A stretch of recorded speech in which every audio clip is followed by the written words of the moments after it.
Hello friends, welcome back my channel. हमारा topic चल रहा था वर्ब। ओके, पिछली क्लास में हमने बी की फॉर्म एंड हैव की फॉर्म एंड डू की फॉर्म के बारे में डिटेल में पढ़ लिया था। इसको हम हेल्पिंग वर्ब की तरह और मेन वर्ब की तरह सेंटेंस में किस तरह यूज करते हैं, इसको हमने पिछली क्लास में पढ़ लिया है। आज हम पढ़ने वाले हैं finite and non finite verb के बारे में। काफ़ी स्टूडेंट्स इस टॉपिक से काफ़ी स्टूडेंट्स कंफ्यूज रहते हैं इसमें कि non finite verbs and finite verbs को हम सेंटेंस में कैसे पहचानें।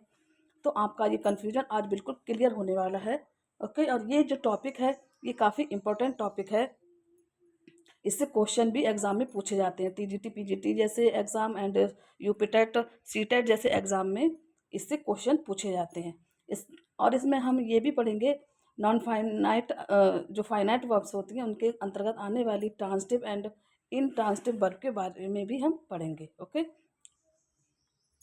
तो चलिए स्टार्ट करते हैं आज की क्लास। सबसे पहले हम पढ़ेंगे फाइनाइट वर्ब्स के बारे में। फाइनाइट वर्ब्स क्या होते हैं? जो वर्ब सब्जेक्ट के अकॉर्डिंग चेंज होती हैं वो फाइनाइट वर्ब्स होती हैं। ठीक है, जो वर्ब्स सब्जेक्ट के अकॉर्डिंग चेंज होती हैं उनको हम फाइनाइट वर्ब कहते हैं। जैसे यदि उनका सब्जेक्ट सिंगुलर होता है तो वे सिंगुलर होती हैं। ठीक है, सिंगुलर सब्जेक्ट के साथ सिंगुलर वर्ब का यूज किया जाता है। ठीक है, और यदि प्लूरल सब्जेक्ट होता है तो प्लूरल वर्ब का यूज किया जाता है। ओके, इसलिए हम कह सकते हैं फाइनाइट वर्ब वो होती हैं जो सब्जेक्ट के अकॉर्डिंग चेंज होती हैं, और ये टेंस को भी दिखाती हैं कि जो सेंटेंस है किस टेंस में दिया गया है। ठीक है, चलिए इसको हम एग्जाम्पल के थ्रू समझेंगे। पहला हमारा जो एग्जाम्पल है, सी राइट्स अ लेटर, वह पत्र लिखती है। ओके, अब इसमें हम देखेंगे वर्ब्स क्या है। वर्ब जो है राइट है, राइट्स क्या है वर्ब है, और ये सिंगुलर सब्जेक्ट सिंपल प्रेजेंट में दिया गया है सेंटेंस, और सिंगुलर सब्जेक्ट सी के साथ यहाँ पर सिंगुलर वर्ब का यूज किया गया है। यदि इसी सेंटेंस को हम लिखें दे राइट्स अ लेटर, तो यहाँ जो दे, इसी सेंटेंस को हम लिखें दे राइट अ लेटर, तो ये क्या हो जाएगा? तो ये प्लूरल सब्जेक्ट के साथ प्लूरल वर्ब का यूज हो जाएगा। ठीक है, इसी सेंटेंस को हम लिखें दे राइट अ लेटर, तो ये प्लूरल वर्ब के साथ प्लूरल सब्जेक्ट के साथ प्लूरल वर्ब का यूज हो जाएगा। तो ये सेंटेंस अपने सब्जेक्ट के अकॉर्डिंग चेंज हो जाएगा। ठीक है, इसलिए हम कह सकते हैं जो वर्ब फाइनाइट वर्ब होती है वो सब्जेक्ट के अकॉर्डिंग चेंज होती हैं। जैसे सी के अकॉर्डिंग सिंगुलर वर्ब राइट्स का यूज किया गया है सेंटेंस में। ठीक है, ऐसे ही अगला सेंटेंस देखें हम, they play cricket, way cricket खेलते हैं। अब यहाँ पर जो दे दिया है क्या है? प्लूरल सब्जेक्ट दिया गया है, प्लूरल सब्जेक्ट दिया गया है, तो इसके साथ प्ले मतलब प्लूरल वर्ब का यूज किया गया है। यहाँ पर प्लूरल वर्ब का यूज किया गया है, तो ये किस तरह की वर्ब हुई? फाइनाइट वर्ब हुई। किस किस तरह की? Finite verb.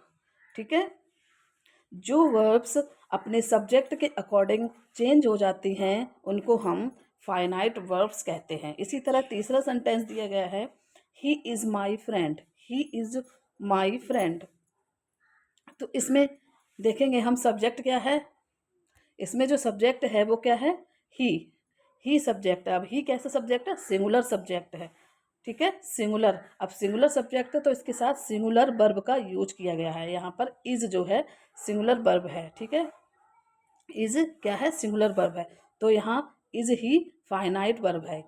ठीक है, क्या है ये? फाइनाइट वर्ब, क्योंकि यदि हम ही की जगह दे का यूज कर दें या फिर बी का यूज कर दें तो ये जो वर्ब है ये चेंज हो जाएगी, सब्जेक्ट के अकॉर्डिंग चेंज हो जाएगी। तो यहाँ पर बी का यूज करके अगर हम बी का यूज कर दें तो ये जो वर्ब है तो क्या हो जाएगी? Verb be are. ठीक है, बी आर सब्जेक्ट के अकॉर्डिंग वर्ब चेंज हो जाएगी। ठीक है, तो इसलिए हम कह सकते हैं फाइनाइट वर्ब वो होती हैं जो अपने सब्जेक्ट के अकॉर्डिंग चेंज होती हैं। ओके, जो वर्ब्स सब्जेक्ट के अकॉर्डिंग चेंज होती हैं उनको हम फाइनाइट वर्ब कहते हैं। क्लियर? अब हम देखते हैं आगे। एक सेंटेंस और दिया गया है, इसको भी हम देखेंगे। We have completed our work, we have completed our work, इसमें सब्जेक्ट क्या दिया गया है, बी। बी क्या है, सब्जेक्ट दिया गया है, और ये क्या है, प्लूरल सब्जेक्ट है। ओके, अब इसके साथ प्लूरल वर्ब का यूज किया गया है। ठीक है, यदि यहाँ पर सिंगुलर सब्जेक्ट का यूज कर दिया जाता तो यहाँ वर्ब भी सिंगुलर लग जाती। ठीक है, यदि यहाँ पर सिंगुलर सब्जेक्ट का यूज किया जाता तो वर्ब भी सिंगुलर होती इसके साथ। ठीक है, और यहाँ पर प्लूरल वर्ब है, प्लूरल सब्जेक्ट है, तो प्लूरल वर्ब का यूज किया गया है। ओके, इस तरह आप आसानी से पहचान सकते हैं, यदि सब्जेक्ट प्लूरल है तो उसके साथ प्लूरल वर्ब लगेगी, तो वही हमारी फाइनाइट वर्ब होती है। यदि सब्जेक्ट सिंगुलर है तो उसके साथ सिंगुलर वर्ब लगेगी, इसी को हम कह सकते हैं फाइनाइट वर्ब। इसमें हैव फाइनाइट वर्ब है। ओके, और इसमें इज फाइनाइट वर्ब है। ठीक है, चलिए अब ये देखेंगे हम, फाइनाइट वर्ब को भी दो पार्ट्स में डिवाइड किया गया है।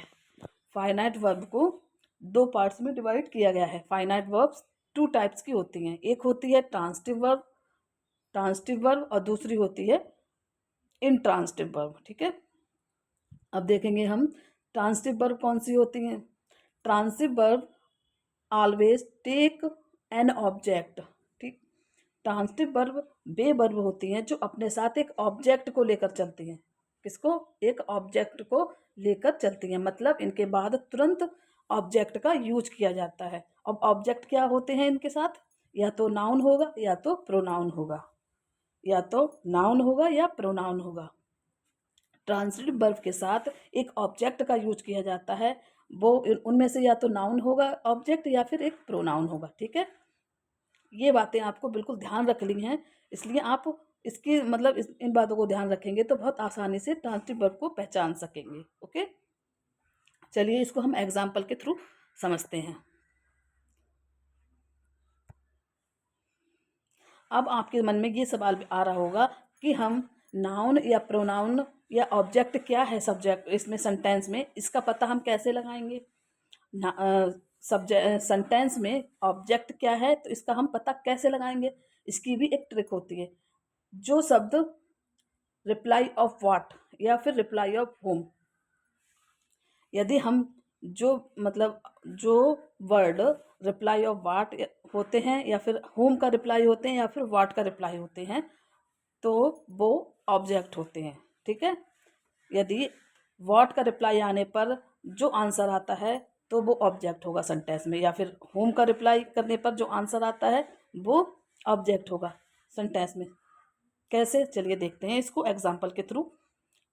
सेंटेंस हमारा दिया है, Ravi enjoyed the party. Ravi enjoyed the party, Ravi ने पार्टी इंजॉय की। अब इसमें हम देखेंगे ये वर्ब दी गई है, रवि सब्जेक्ट है।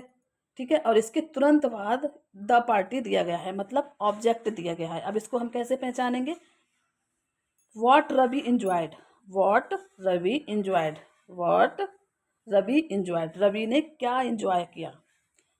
आया इसका आंसर द पार्टी, क्या आया इसका आंसर, द पार्टी। रवि ने क्या एंजॉय किया, द पार्टी, रवि ने पार्टी को एंजॉय किया। मतलब रिप्लाई ऑफ व्हाट जो आया वो हमारा क्या हुआ, इसमें ऑब्जेक्ट हुआ। ठीक है, अब ये क्या है, ऑब्जेक्ट के क्या है, ये ऑब्जेक्ट, ये एक नाउन है। ठीक है, क्या है, नाउन। ओके, क्योंकि ऑब्जेक्ट या तो नाउन होता है या प्रोनाउन होता है। ठीक है, और ये तुरंत वर्ब के तुरंत बाद यूज किया जाता है, वर्ब के बिल्कुल तुरंत बाद यूज किया जाता है। तो हम कह सकते हैं जो वर्ब अपने साथ एक ऑब्जेक्ट को लेकर चलती हैं वो वर्ब ट्रांसिटिव वर्ब होती हैं। क्लियर, जो वर्ब अपने साथ एक ऑब्जेक्ट को लेकर चलती हैं या फिर उनके तुरंत बाद एक ऑब्जेक्ट का यूज किया जाता है वो क्या होती हैं, ट्रांसिटिव वर्ब होती हैं। ठीक है, अब दूसरा सेंटेंस हम देखेंगे।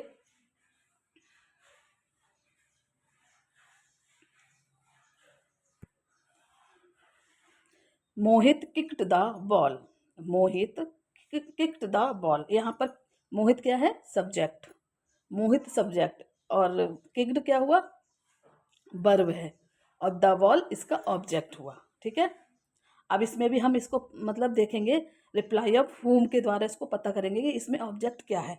जैसे हुम मोहित किक्ड, whom मोहित किक्ड, मोहित ने किसे किक्ड किया या किसे लात मारी, द वॉल। आंसर क्या आया, द वॉल, द वॉल।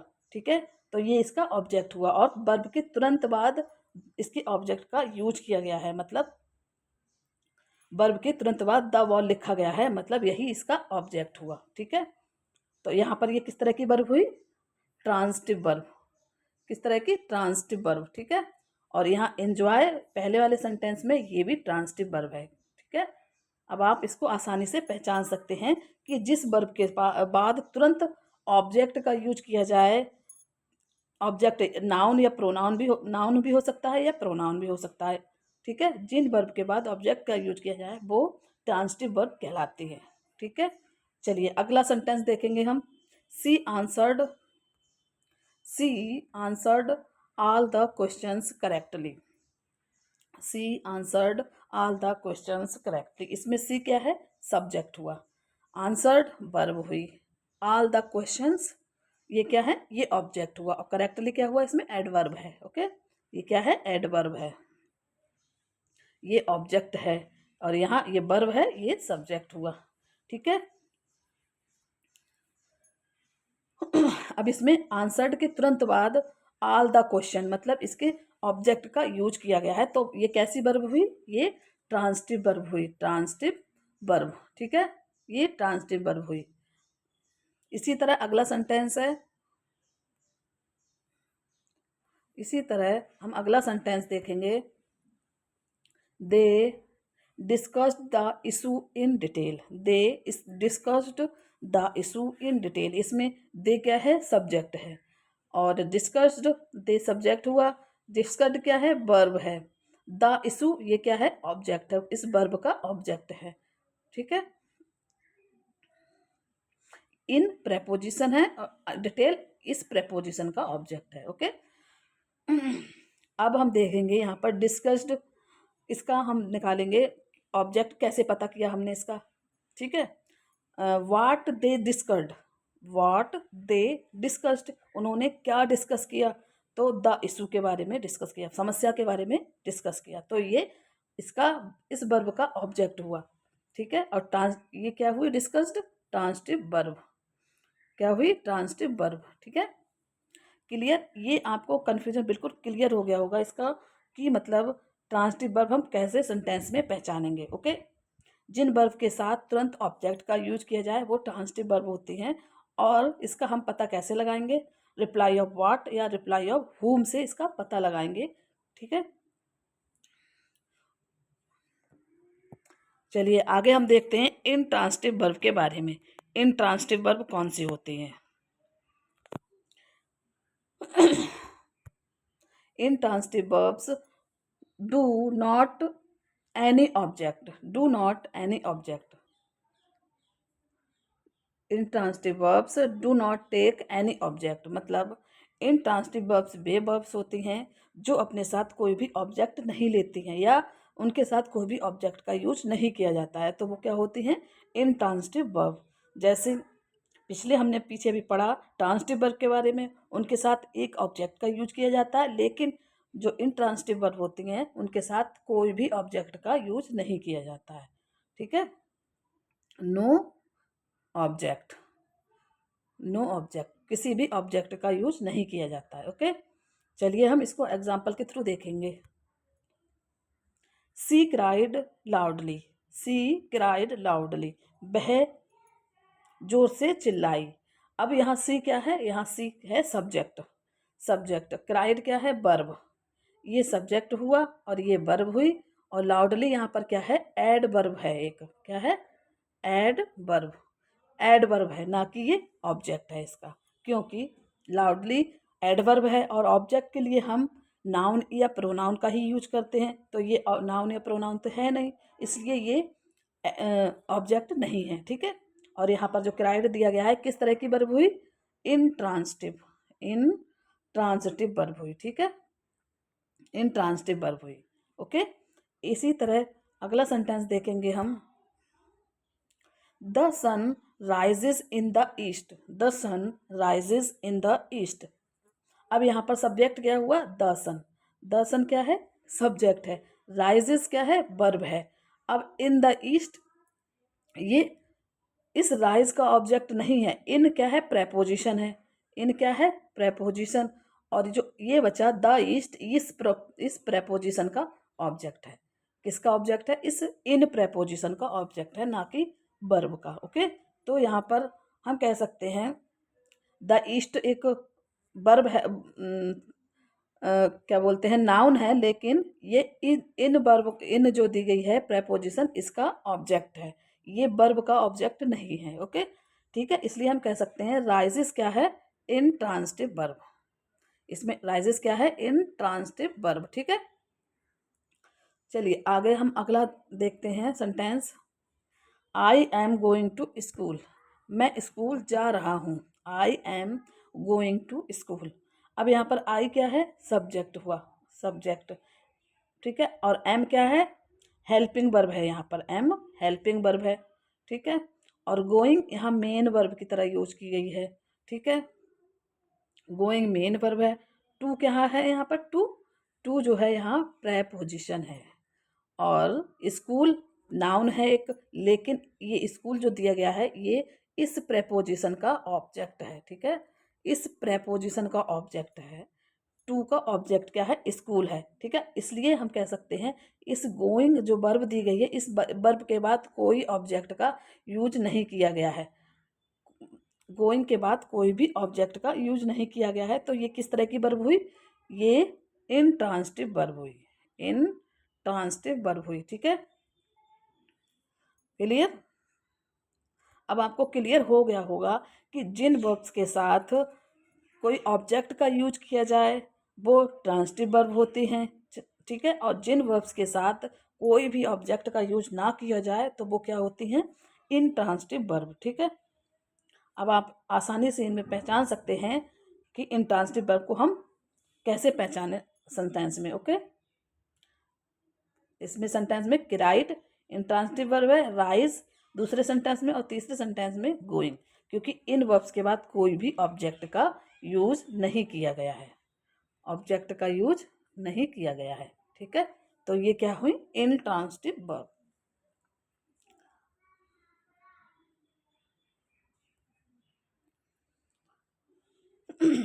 चलिए अब आगे हम देखेंगे नॉन फाइनाइट वर्ब क्या होते हैं। अभी हमने पीछे फाइनाइट वर्ब के बारे में पढ़ा, उसके दो टाइप्स के बारे में भी पढ़ लिया। अब हम पढ़ेंगे नॉन फाइनाइट वर्ब्स के बारे में। नॉन फाइनाइट वर्ब्स क्या होती हैं?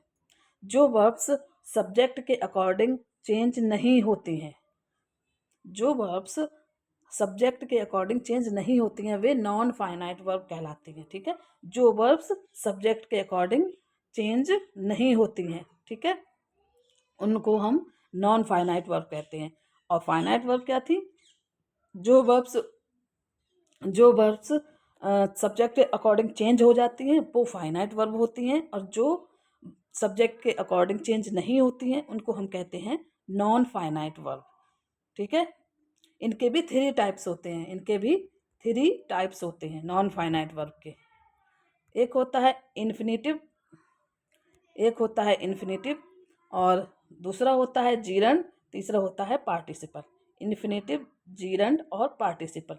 ठीक है, इन्फिनेटिव में क्या होता है? इन्फिनेटिव में वर्ब की फर्स्ट फॉर्म में टू का यूज करके इसको लिखा जाता है। ठीक है, वर्ब की फर्स्ट फॉर्म में टू का यूज किया जाता है। और जीरेंड में वर्ब की फर्स्ट फॉर्म में आईएनजी का यूज किया जाता है। ठीक है, और पार्टिसिपल भी तीन तरह का होता है। एक प्रेजेंट पार्टिसिपल, एक पास्ट, और तीसरा परफेक्ट पार्टिसिपल।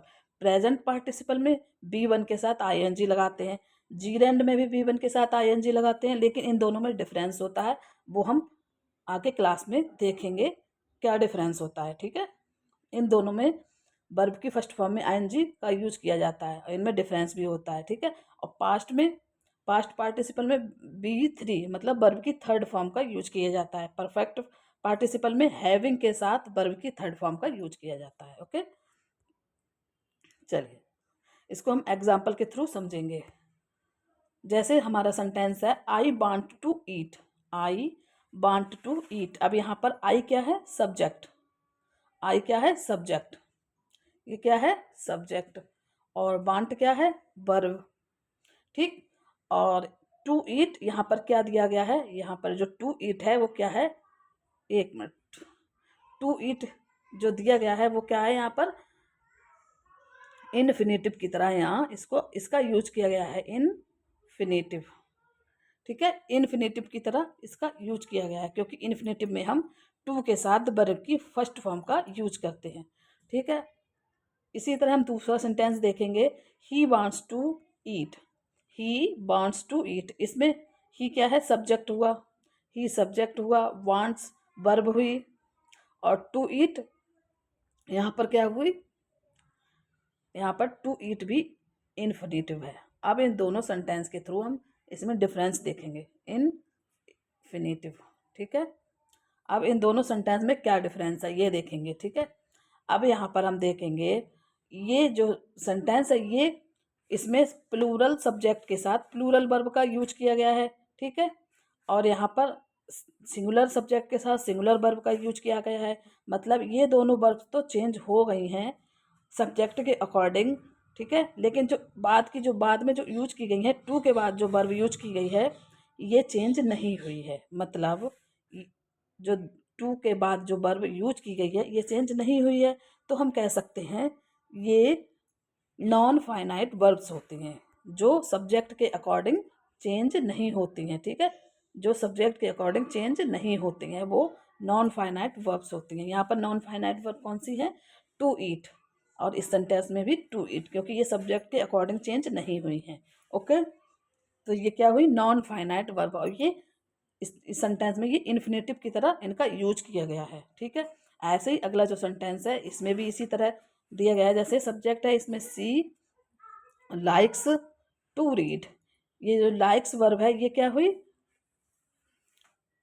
ये फाइनाइट वर्ब है, क्योंकि ये सब्जेक्ट के अकॉर्डिंग चेंज हो रही है, ठीक है। ये फाइनाइट वर्ब है, यहाँ पर वांट भी फाइनाइट वर्ब है, क्योंकि ये सब्जेक्ट के अकॉर्डिंग चेंज हो रही है, ठीक है। और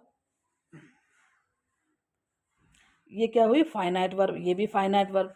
लेकिन जो टू रीड ये वर्ब जो रह गई है इसके बाद वाली, ये क्या है, ये दोनों ही नॉन फाइनाइट वर्ब है, नॉन फाइनाइट वर्ब है, नॉन फाइनाइट वर्ब है, क्योंकि ये सब्जेक्ट के अकॉर्डिंग चेंज नहीं हुई हैं, ठीक है। सब्जेक्ट के अकॉर्डिंग चेंज नहीं होती हैं, ठीक है। ये एक इन्फिनेटिव की तरह सेंटेंस में यूज की गई हैं, ओके। अब नॉन फाइनाइट वर्ब क्या होती हैं, जो वर्ब्स सब्जेक्ट के अकॉर्डिंग चेंज नहीं होती हैं, जैसे यहाँ प्लूरल सब्जेक्ट है तो ये वर्ब चेंज नहीं हुई है, यहाँ सिंगुलर सब्जेक्ट है तब भी ये वर्ब ईट टू ईट ही रही है, ये चेंज नहीं हुई है, मतलब ये दोनों वर्ब सब्जेक्ट के अकॉर्डिंग चेंज नहीं हुई हैं, तो ये क्या हुई, नॉन फाइनाइट वर्ब, ठीक है। जो वर्ब सब्जेक्ट के अकॉर्डिंग चेंज हो जाती हैं तो वो फाइनाइट, जैसे यहाँ वांट है और यहाँ वांट्स है, यहाँ लाइक्स है यहाँ लाइक है, ये जो वर्ब्स हैं ये फाइनाइट वर्ब हैं जो सब्जेक्ट के अकॉर्डिंग चेंज हो गई हैं, और जो सब्जेक्ट के अकॉर्डिंग चेंज नहीं होती हैं वो नॉन फाइनाइट वर्ब्स होती हैं, ओके, क्लियर। चलिए अब हम कल की जो क्लास है उसमें हम पढ़ेंगे इन्फिनेटिव, जीरंड और पार्टिसिपल को डिटेल में पढ़ेंगे कल की क्लास में, ठीक है। इन तीनों को हम डिटेल में पढ़ेंगे, कल की क्लास बहुत ही इम्पॉर्टेंट होने वाली है, ठीक है। इसमें हम इन्फिनेटिव, जीरंड और पार्टिसिपल के बारे में पढ़ेंगे डिटेल में, ओके। और आज की क्लास को हम यहीं पर एंड करते हैं, थैंक यू। आज की क्लास आपको कैसी लगी कमेंट बॉक्स में ज़रूर बताइएगा।